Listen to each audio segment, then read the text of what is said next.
project. That project has been around for quite a while, but a great thing for our kids to grab on this week for Vacation Bible School.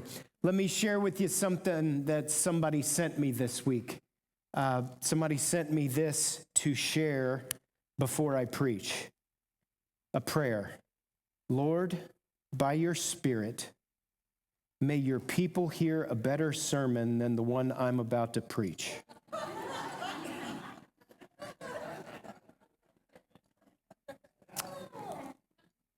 Amen. Open up your Bibles to Exodus, second book in the Bible. I've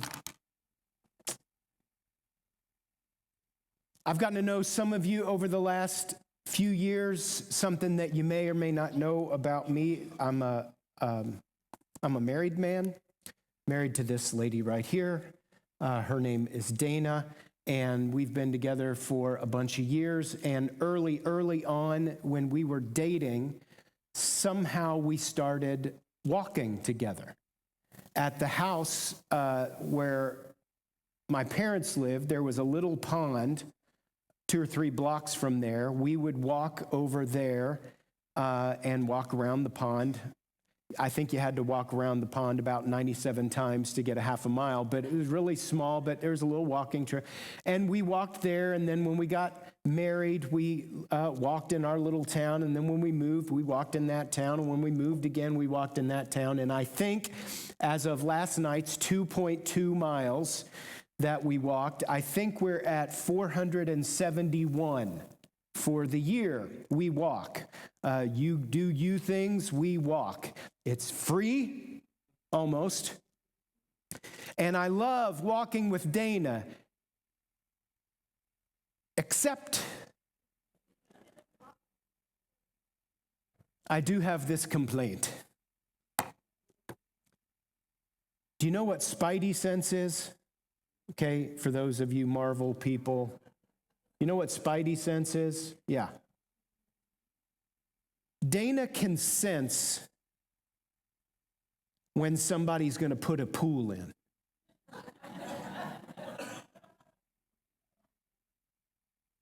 We do not have a swimming pool at the Cook estate.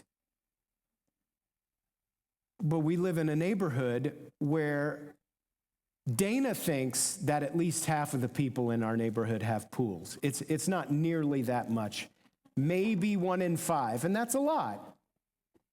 That's a lot of swimming pools. But Dana thinks that at least half the people in our neighborhood have pools. And I think that we can be exiting our driveway, hitting the sidewalk, and like a meerkat, I think Dana can smell turned earth. And she knows that somewhere in our little neighborhood, somebody's digging up a once beautiful yard to put in a pool. She wants a pool so bad. And I want to give her a pool so bad. And I think we just need maybe $65,000 to put in a pool that she would really enjoy. So if you'd like to make a donation to that, we can talk after church. But we finished our look at the book of Daniel last week. For these summer Sundays, we were looking at the book of Daniel and some of the stories from Daniel. And we finished that really last week. But there was a nugget in that chapter that we read last week that I thought, we need to talk about that. And it didn't really fit what we were talking about last week, so I wanted to share it with you today. So even though we're done with Daniel, we're going to be in the book of Daniel again too. And the principle goes something like this. If I were to ask Leslie now, Leslie, would you go to the nursery? Don't do it. I mean, you don't have to, because everybody's going to know exactly what would happen. If I ask Leslie right now, go to the nursery and bring back literally any toy in the nursery. If there are 2 kids in the nursery and one kid picks up any toy, what happens? The other kid wants the toy. That toy's been there for eons. somebody's great-great-grandmother cleaned out a box one time, donated some toys to the nursery, and it's been there. Nobody's touched that since 2006. But if one kid touches it, zip, you want it, and those two kids are about to go full second period hockey, throw hands over that toy. It's this idea of you've got a something and I want it. And the idea goes back forever. Exodus chapter 20. What is Exodus chapter 20, by the way? The 10 Commandments. Okay, we're not going to go through all 10, but it's always fascinated me that in all of these, there were other written law codes before the 10 Commandments. It goes way, way, way back in our story, in the story of the Christians, and before the Christians, the Jews. It goes way, way back in our story to the book of Exodus. But there were other ancient peoples who had ancient written law codes that predated the 10 Commandments. And in those law codes, their law codes were much like our law codes. So do not murder. Moses didn't make that up. That wasn't new. Don't bear false witness, don't lie. That wasn't new when God put that in the 10 Commandments. Marriage and family, some of those things, those weren't new. But the 10th commandment is unique. You shall not covet. You shall not covet your neighbor's house. You shall not covet your neighbor's wife. You shall not covet your neighbor's servant, ox, donkey, or anything, swimming pool.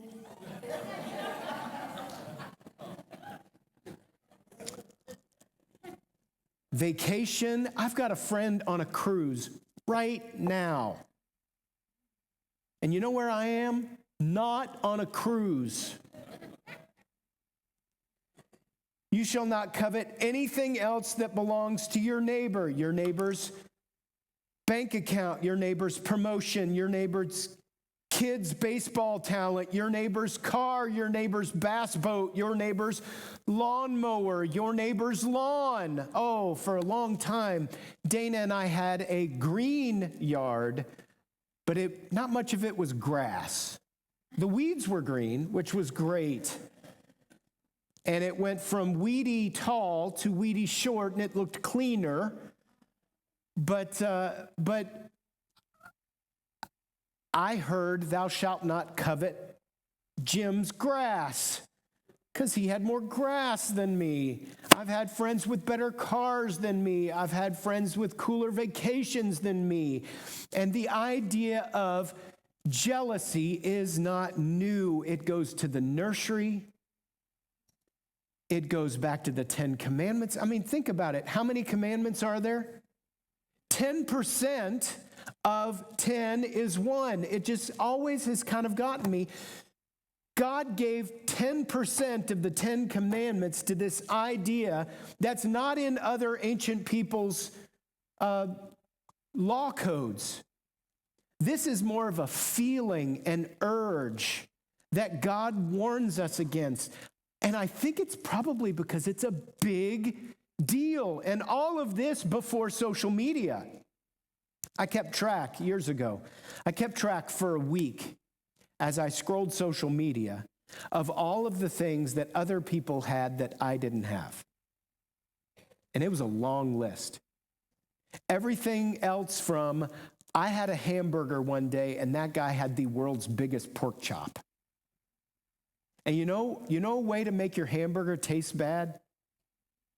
Seeing a picture of somebody else's pork chop. All of a sudden, mine isn't quite as good. This idea that somebody out there has something that I don't have. And we saw it again last week in the book of Daniel. So I want you to open up your Bibles and turn to Daniel chapter 6. This is Daniel in the lion's den. We looked at it last week. Spoiler, Daniel goes to the lion's den, and he comes out alive.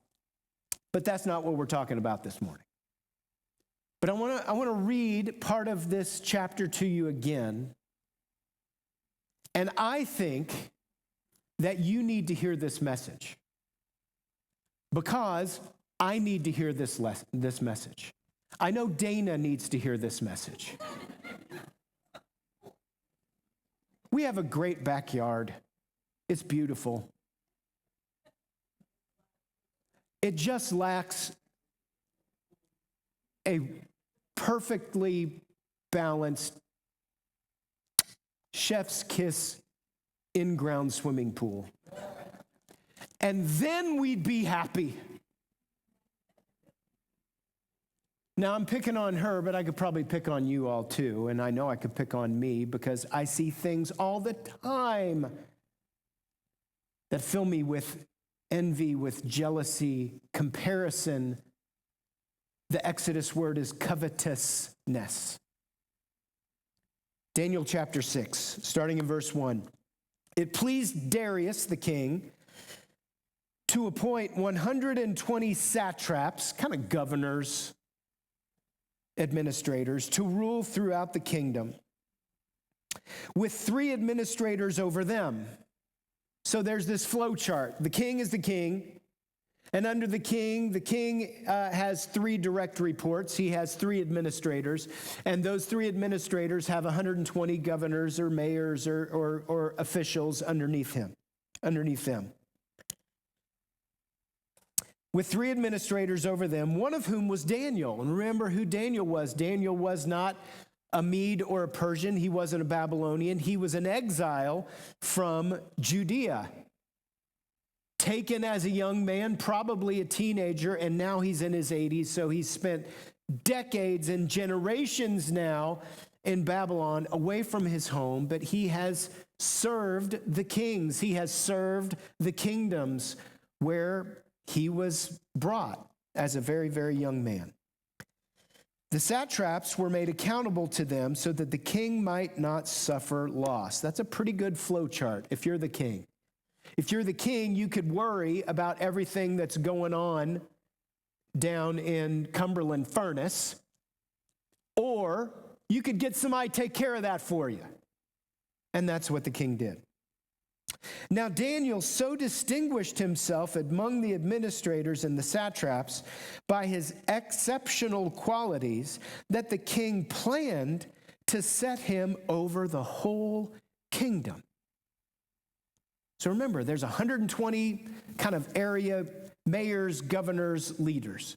And over them are 3 administrators, and Daniel's one of the administrators. But Daniel is so good at his job that the king thinks, I'll just put him in charge of everything. I won't have to worry about nothing. I'll just sit back and swim in my swimming pool all day. So here's where it gets wonky. Verse 4, at this, the administrators and the satraps tried to find grounds for charges against Daniel in his conduct of government affairs, but they were unable to do so. They tried to find something wrong with Daniel so that they could disqualify him or discredit him. They could find no corruption in him because he was trustworthy and neither corrupt nor negligent. Finally, these men said to each other, we'll never find any basis for charges against this guy Daniel unless it has something to do with his religion, the law of his God. So these administrators and satraps went as a group to the king and said, mwah, mwah, mwah, mwah, mwah. May King Darius live forever. The royal administrators and the prefects and satraps, advisors and governors have all agreed, except Daniel, have all agreed that the king should issue an edict and enforce the decree that anyone who prays to any god or human being during the next 30 days, except to you, your majesty, should be thrown into the lion's den. Now, your majesty issued this decree and put it in writing so it can't be altered in accordance with the law of the Medes and the Persians, which cannot be repealed. So King Darius thought, that's an awesome idea. So he put the decree in writing. Now, when Daniel learned that the decree had been published, he went home to his upstairs room where the windows opened toward Jerusalem. And 3 times a day, he got down on his knees and he prayed, giving thanks to his God just as he had done before. So then these men went as a group and found Daniel praying and asking God for help. So they went and told the king. Where did it go dark? Where did the turn happen? Where did the turn happen? So we learn that Darius, the king, Darius, right? All of a sudden, I went blank. Darius, the king, the new king in Babylon. Darius had set up his flow chart to have people who worked for him so he didn't have to work as hard. That's actually pretty smart. It's called delegation. So either he could scurry around doing all the work of running a kingdom, which would be exhausting, or he could find trustworthy people to do it for him. So he gathered bunches and bunches and bunches of people to work for him, to do the work of running the kingdom. And over those people who were working for him, running the kingdom, he put 3 administrators, one of whom was Daniel, this old man who had been in exile from Jerusalem, taken decades before. But Daniel was so good at his job that the king looks and says, I ought to really just turn over everything to him. And here's where the turn comes. Who had life pretty good? The administrators and the satraps, all those governors, they had life pretty good. If you're a big shot government official being in charge of things in a kingdom, then life is better for you than if you're just some miller or tanner or cook or baker or slave or servant. Life is pretty good when you have a nice government job with insurance and a pension. Life is good. Where did it turn? They found out that the king was going to put Daniel in charge of everything, and it got to him.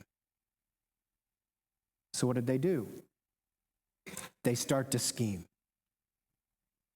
Let's come up with a plan to discredit Daniel. Let's come up with a plan to disgrace Daniel. Start looking for him. Maybe he takes government money and he takes it to the racetrack. Maybe he takes his, government Visa card and he plays the slots in Tunica. Maybe he's got this addiction that he keeps spending his money on, and we can't have somebody with an addiction like that in government business. They started looking and they couldn't find anything. There was nothing that would disqualify him. So the only way they were going to disqualify him had something to do with his religion. So that's what they did. They came up with this scheme. They went to the king. Lo, king, live forever. How about for the next month, nobody prays to anybody except for you? King thinks that's a good idea. He writes it into law. And in the Medes and the Persians' law, if it's written into law, even the king can't go back on it. And sure enough, Daniel goes home that night. And in response to a new law, what we talked about last week, he just keeps doing exactly what he had always done. In the morning, he got up and he prayed. In the afternoon, he prayed. Before he went to bed at night, he prayed. He didn't make a big deal about it. He didn't cause a stink about it. He just kept on doing what he had always done. This idea of jealousy, of envy, of somebody's got something that I don't have. Life is good for the administrators. Life is good for the satraps. Life is good for these government officials. But now, all of a sudden, Daniel, who was here, is going to be here, and they couldn't take it. This morning, I was looking back over my notes and went to get a refill of coffee. And the way our brains work now, you can't have a moment of idle thought. So I carried my phone with me, and while I was waiting on my coffee, I scrolled on my phone. And I've got a friend of mine who's on a cruise right now. And I'm fine with people going on a cruise. But there was a picture. In the picture was what I would call a dessert tower. A dessert tower of like 4 or 5 plates of various desserts. And I broke. I can't take that. I started wishing him ill. I started to, in my heart, scheme on ways to discredit him with his boss. It's a low-key problem that has been systemic in all of us since Genesis 3. God made a garden. He filled the garden with every good thing. He made a man. He made a woman. He put him in the garden and said, "It's all yours," just like the church nursery, except this. 3 chapters deep into the Bible, what happens? They want this. From that to 10% of the 10 Commandments, to Daniel in Daniel chapter 6, to Jesus' words. What does Jesus have to say about this? In the Gospels, in Luke chapter 12, Jesus has a parable, the parable of the rich fool. In Luke chapter 12, find it, Rich. Luke chapter 12, verse 13. Someone in the crowd said to him, "Teacher, tell my brother to divide the inheritance with me." And Jesus said, "Who appointed me a judge or an arbiter between you?" And he said, "Watch out, be on your guard against all kinds of greed. Life doesn't consist in an abundance of your possessions." Elsewhere in Mark chapter 7, Jesus has a list of things that'll do you in. Mark chapter 7, verse 21. It is from within, out of a person's heart, that evil thoughts come. And listen to this list. Some of these are obvious. Some of these are big, big, big, big, big. Sexual immorality, theft, murder, that's bad. Adultery, bad. Greed, what? Greed, malice, deceit, lewdness, envy, what? That's in Jesus' list. Envy, slander, arrogance, and folly, all of these evils come from inside and they defile a person. Jesus talks about this. Paul talks about this. Galatians chapter 5, in this passage that I love so much. Galatians chapter 5 is where we get the fruit of the Spirit. The fruit of the Spirit is love, joy, peace, patience, kindness, goodness, faithfulness, gentleness, and self-control. I love that so much. Right before the fruit of the Spirit, these are the acts, though, of the flesh. Galatians chapter 5, verse 19. The acts of the flesh, the acts of corruption, the sinful nature in our lives. The act of the flesh, they're obvious. Sexual immorality. Well, yeah, that's bad. Impurity, debauchery, idolatry, and witchcraft. Yeah, that's bad. Hatred, discord, jealousy. Jealousy? You mean like Dana and her swimming pool? You mean like me and my buddy who's on a cruise and he has a dessert tower? You mean like you when somebody else gets the next step at work and you don't get it? You mean you when you see a sibling or a family member or a friend who gets that next advance, or their kid does a little bit better than your kid, or somebody's grades are better? It seems like a small thing. It seems like it's not a big deal, but it's been in our story forever. The acts of the flesh are obvious: sexual immorality, impurity, debauchery, idolatry, and witchcraft, hatred, discord, jealousy, fits of rage, selfish ambition. That sounds like Daniel 6. Dissensions, factions, and envy, drunkenness, orgies, and the like. I warn you, as I did before, that those who live like this will not inherit the kingdom of God. That's what Paul says. James, James, the brother of Jesus, in his letter, in James chapter 1, listen to this. James chapter 1, verse 13. When you're tempted, and you will be tempted, when you go to the coffee machine and you're waiting on your coffee and you're scrolling Facebook like a Nimrod on a Sunday morning when you're supposed to be thinking holy thoughts, you see your friend from college on a cruise ship in Alaska and he has a dessert tower. Not that I'm bitter. When you're tempted, no one should say, God is tempting me, for God can't be tempted by evil, nor does God tempt anyone.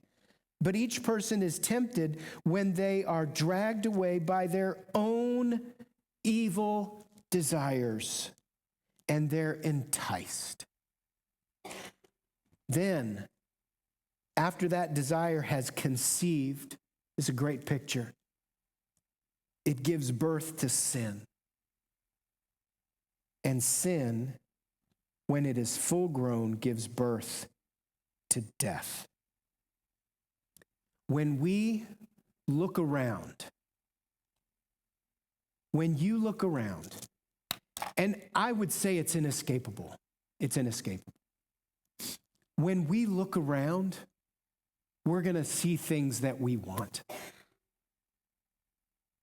I'm going to see them today. I don't know where we're going to have lunch yet, but my guess is I'm going to have lunch and I'm going to be very happy with what I order. You know why? Because I ordered it. But then I'm going to see something on somebody else's table. And it's not even that that's better than what I got. It's I want that too.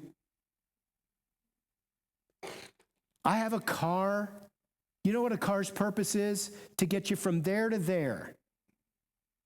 But several of you people have cooler cars than me. My friend Dwayne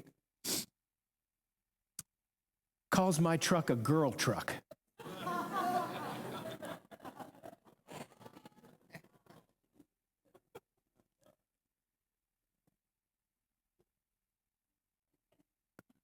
Back in the 80s, when my hair was fabulous, we would have called it, I had a mini truck mullet back then without the mini truck. But now I've got kind of a smaller truck. It's a Tacoma.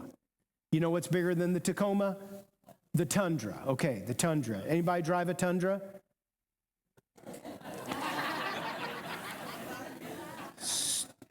Stupid Nagib. But my friend has a big truck and I have a smaller truck. And before I bought the truck, whoever owned the truck before me, Joe told me that it's actually a custom thing. I have smaller wheels and smaller tires than what came with that truck. So my truck, where it should be you get in here, you get in here. So my friend Dwayne calls it a girl truck. That shouldn't bother me. And it bothers me because Nagib's truck is bigger than mine. And somebody else has more money than I do. And I've got money, but somebody has more. And I've got a house, but somebody's is bigger. And I've got a big, beautiful backyard, but somebody else has a swimming pool. And I go on vacation, but somebody vacations longer. And Kim retired, and I want to retire. And if we look around, which we're built to look around, if we look around, we're going to see things. How great was it to be an administrator in the courts of Babylon, to work for the government? I'm going to guess that that person had a secretary and an office and like a servant to do the big ostrich, feather fan behind you, because that's what administrators could afford. I would imagine they had dental and a pretty decent pension. But all of a sudden, they hear through the grapevine that this 80-something-year-old man is going to be put over in charge of everything, and it crushed them. And they start to scheme. By the way, the rest of the story, The king had written it into law, and the law of the Medes and the Persians were written in stone, and even the king couldn't break it, so he had it. It hurt him, but he had to go and get his friend, his trusted servant and advisor Daniel, and throw him into the lion's den. And he went home and he prayed all night. I don't know who he prayed to, but whoever he prayed to all night. And he went very early the next morning, and he calls into the lion's den. This is a fool's errand, really, because lions get hungry and they eat 80-year-old men. That's what happens. And he calls into the lion's den, Daniel, are you okay? And Daniel says, yeah, no big deal. Had a good sleep. You know, I found a pillow, went to bed, ready for coffee. Verse 24. Here's how it ends up. Daniel 6:24. At the king's command, the men who had falsely accused Daniel were brought in and thrown into the lion's den, along with their wives and children. Be careful who you get married to. And before they reached the floor of the den, the lions overpowered them and crushed all their bones. Yikes.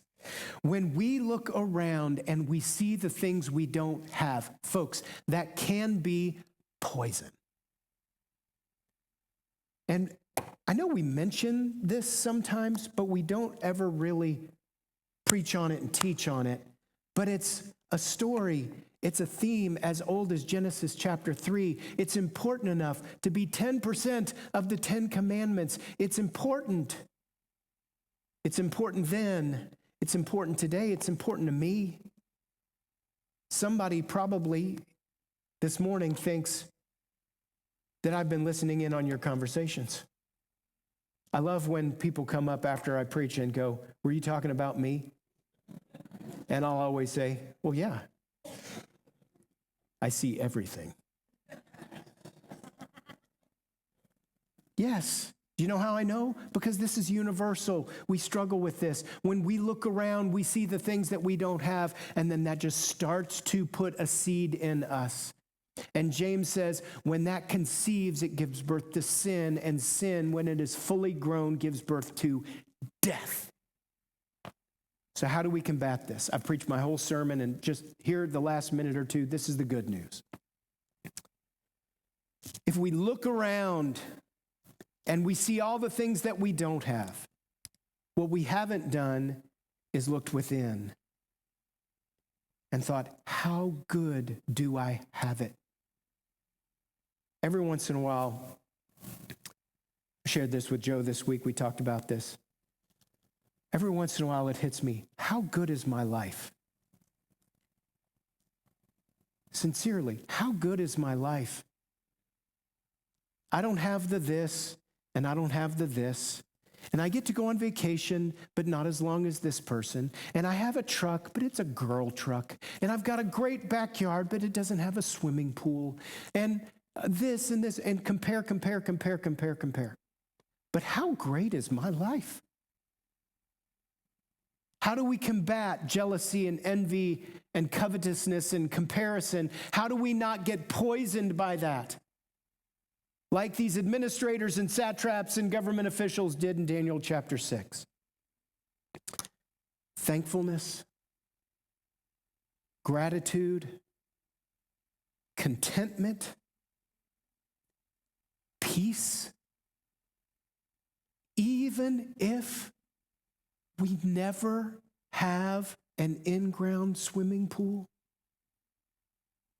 Will we be able someday when we're 94 to look at each other and say, we probably had it pretty good, except for that whole swimming pool thing?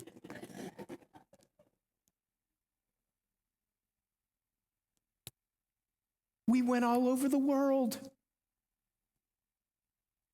We never went to Hawaii like Lisa did, but we went all over the world. I had a great truck. It wasn't a Tundra like Matt drives, but it's a great truck. We can look around and be poisoned by envy and jealousy and covetousness. Or we can look in the mirror and every now and then remember, how great is my life? Would you stand up with me? So that's kind of a half a sermon, and I'd love to give you the other half, but I won't give it to you today, on how do we supercharge that?